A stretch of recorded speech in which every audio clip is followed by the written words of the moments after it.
로마 시대 때 2000년 전에 이 말이 생겼잖아요. 모든 길은 로마로 통한다. 그때 사실 좋게 쓰는 말이었는데 가끔 한국에서 모든 길은 서울로 통한다라는 말도 많이 하잖아요. 뭐로 가도 서울로만 가면 된다. 네, 문제는 서울로 통하기만 하면 괜찮아요. 모든 물자, 자원, 모든 게 그쪽으로 집중이 되는 게 문제죠. 맞아요. 사실 외국인 보기에는 좀 이해하기가 좀 어려워요. 특히 유럽 같은 경우에는 역사적인 배경도 다르지만 저 이탈리아에서 왔지만 수도는 로마고 근데 로마 어차피 전치의 중심이지만 경제의 중심이 밀라노예요. 그리고 또 문화의 중심은 나폴리, 피렌체, 베네치아라는 도시예요. 한국은 정말 아직까지 서울밖에 없는 것 같아요. 근데 이게 또 수치로도 나타나요. 그 나라의 수도가 전체 GDP에 기여하는 정도만 봐도 OECD 국가 중에서 수도의 GDP 기여분이 가장 큰 국가가 한국이더라고요. 아, 우리나라예요? 네. 거의 50%네요. 이 국토 균형 발전이라는 게 사실 많이 노력이 없지는 않았는데 아직 어려워요. 뚜렷한 해법이 아직은 나오지 않은 것 같은데 좀 색다르게 저희가 접근을 해야 될 것 같아요, 이제는. 네, 지역 불균형에 대해서 이제는 새로운 해법을 제시할 때가 됐다. 네, 그런 의견들이 많아요. 근데 독일 같은 경우에 보면 독일 헌법 20조 2항에 우리로서는 굉장히 색다른 그런 조항이 지금 들어가 있거든요. 근데 그게 뭐냐면 이른바 공간 민주주의라고 하는 것인데 공간 민주주의. 이 전국, 그러니까 독일 전체 지역의 지역 간의 불균형, 그걸 뛰어넘어서 삶의 질도 비슷하게 동질성을 유지해야 된다. 그래도 유럽 나라 입장에서 한국보다 좀 더 쉬울 수도 있어요. 왜냐 아무래도 저희 역사 배경 보면 저희 도시국가들이었고 그렇죠. 그래서 이미 지역이 어느 정도 잘 수준이 높은 상태로 그렇게 합쳤는데 한국 같은 경우는 좀 더 어려울 수도 있죠. 그런 점이 조금 다를 수는 있는데 문제는 이제 그런 정신, 결국 그 정신이 헌법에 들어있고 법률로서 실행하는 거, 그런 게 굉장히 중요하죠. 근데 정말 지역마다 균등하게 학군이라든지 문화생활이라든지 편리성이 다 보장이 된다면 사실 굳이 서울에 남아있을 분들도 많이 없을 거예요.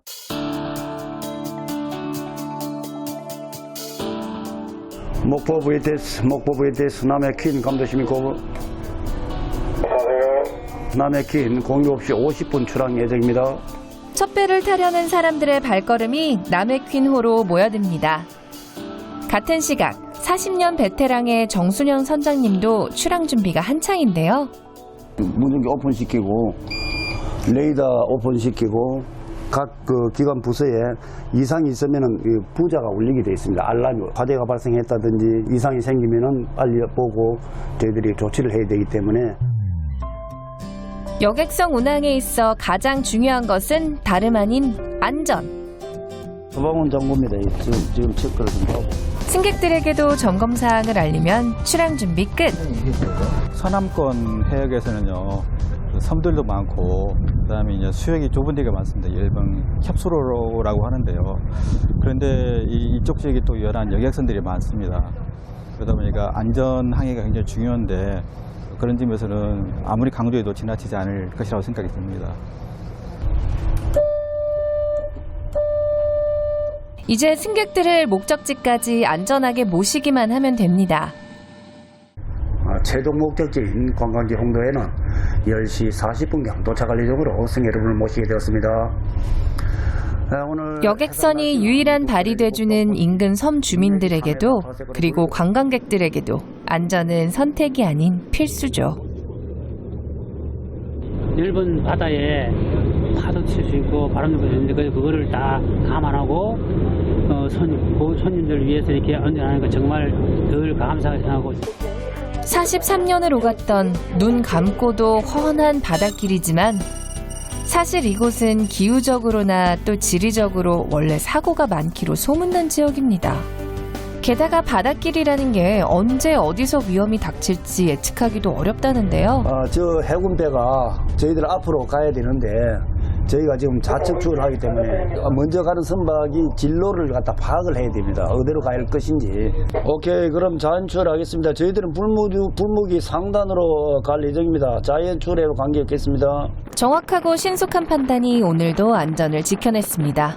항해사 및 그 선장들한테 그 레이더 교육 및 안전 교육을 하는데 교육을 받음으로써 경각심을 다시 주고 새로 나오는 시스템들도 설명도 듣고 저 같은 경우는 한 3번 정도 받았는데 뭐 도움이 많이 되고 있습니다.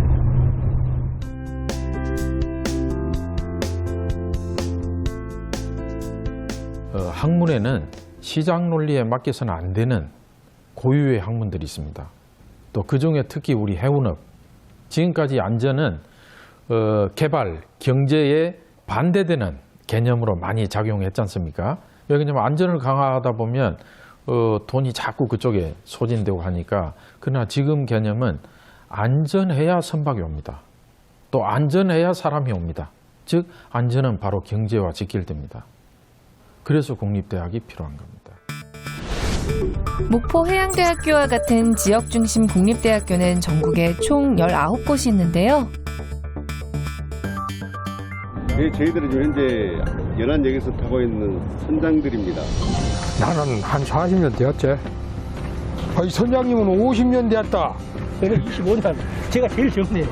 저는 이제 30년 좀 넘었습니다, 이제. 이들이 목포 해양대학교를 찾은 이유는 다름이 아닙니다. 네, 우리 여기 교육받으러 왔어요. 세계로 해서. 세계 최대의 대학 실습선인 세계로호. 저희 대학에서는 잘 구비된 교육 인프라를 가지고 승조원들을 초빙해서 안전교육도 시켜주고 레이더 판독 요령이라든지 시뮬레이션 교육 이런 것들을 실제로 운항 선박에서 적용할 수 있도록 학교 실습선에서 같이 운항 교육을 병행하고 있습니다. 여러분 반갑습니다. 바다 위에서는 누구보다 자신 있다는 이들이 오늘 받게 될 교육은 과연 어떤 교육일까요? 항해사 선배님들에게 이렇게 교육을 바다의 특성상 날씨가 나빠진다든가 아니면 안개가 짙게 낀다든가 하는 그런 상황이 생길 수 있습니다. 이때 항해사의 눈 대신 항해사에게 정보를 주는 게 이 레이더라는 항해 장비인데요. 이제 그러한 항해 장비인 레이더를 좀 더 정확하게 사용하기 위해서 오늘 교육을 진행하게 됐습니다.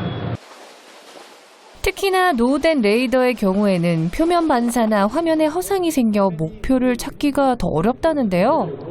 이 회사에서 나온 이런 문제점들을 해결하기 위한 장비들이 속속 나오고 있지만 문제는 그것을 얼마나 익숙하게 사용할 수 있는가죠. 가까운 쪽에서부터 멀리 깨끗해지는 걸 보실 수 있고요. 필요한 만큼 설정해서 평균 경력 36년, 베테랑 선장님들에게 펼쳐진 신세계. 이제 어깨너머로 배우는 지식이 아닌 체계적이고 정확한 지식으로 확실하게 안전을 지켜나갈 수 있게 됐습니다.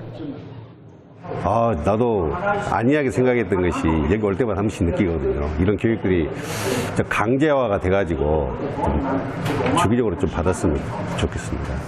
앞으로 20년은 더 걷더니 그리고 안전하게 승객을 모실 수 있겠죠? 나에게 안전이란 등대와 같다. 왜냐하면 나에겐 선박과 유객을 안전하게 모셔가야 될 의무가 있기 때문에 등대와 같다.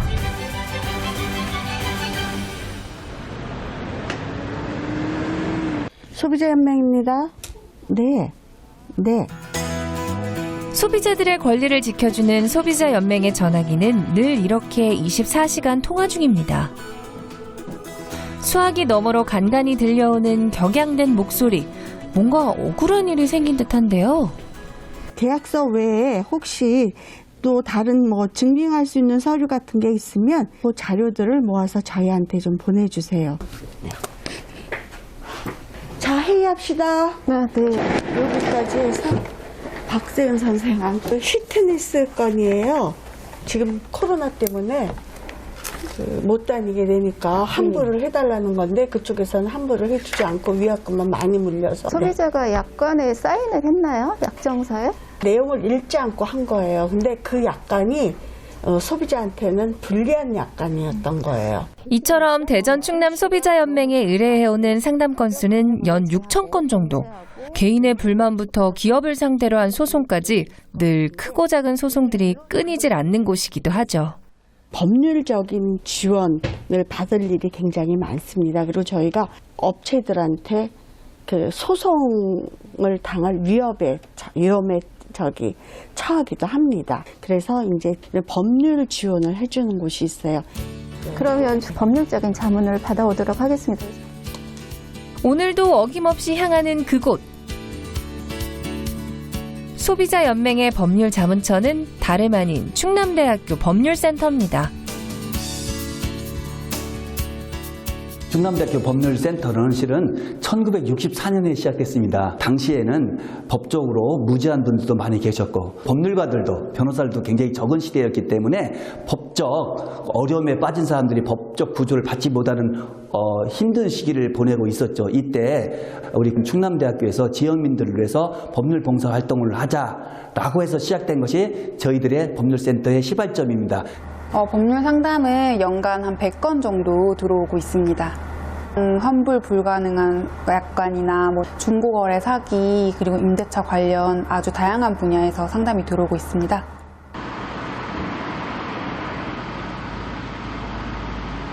이 같은 법률 서비스는 기관이나 단체뿐만 아니라 개인도 얼마든지 받을 수 있다는데요. 제가 7월에 이사를 가게 되었는데 전세 보증금 액수가 조금 커서 제 전세 보증금을 안전하게 보호하고 싶어서 전세권 설정을 해야 된다고 하는데 집주인이 해주시지 않는다고 하셔서 걱정이 되고요. 민사, 형사를 가리지 않고 지역민들이 일상생활에서 접할 수 있는 다양한 사건들. 직접 방문하지 않고도 이렇게 온라인으로 상담 신청이 가능하다는데요.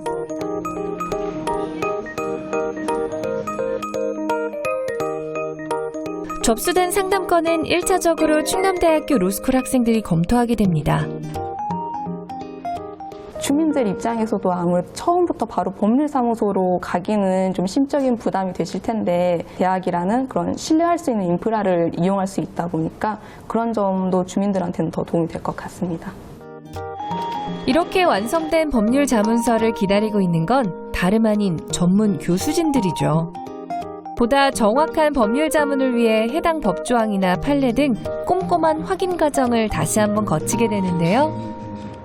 맞습니다. 대항 결과 확정일자 받으셔야 합니다. 대항 요건은 마침 다음날 0시부터 시작되는데 정확히 우리 학생이 인용을 해줬네요. 부족한 부분을 보완해 지역 주민들에게 법적 지식은 더해주고 법적 불안은 덜어주는 든든한 내 편이 돼주는 것이죠. 법률 상담의 내용들이 실은 전문적이고 굉장히 어려운 부분 아니겠습니까? 그렇기 때문에 정확한 지식을 제공해 주는 것도 중요하고 또 하나는 실은 아직도 비용 등으로 인해서 법적 도움을 못 받는 사람이 꽤 있지 않겠습니까? 우리가 국립대학으로서 지역민들을 위해서 무료로 해주기 때문에 지역민들에게도 많은 도움을 줄 수 있는 실질적인 도움 제도가 아닐까. 연간 100여 건 정도가 들어오고 있다는 법률 상담. 보다 쉽게, 보다 친숙하게 오늘도 지역민들의 든든한 울타리가 돼주고 있습니다. 그리고 충남대학교 법률센터의 문턱은 생각보다 낮습니다. 필요한 경우에는 이렇게 직접 방문해 법률 상담을 받는 것도 가능하다는데요. 시기적으로 코로나19 때문에 어려운 부분이 특수한 사정이 있죠. 네. 2개월 정도 홀딩 기간까지도 이제 손해를 부담하라 이런 내용이잖아요. 실은 불공정한 조항으로 볼 여지도 많이 있을 것 같아요.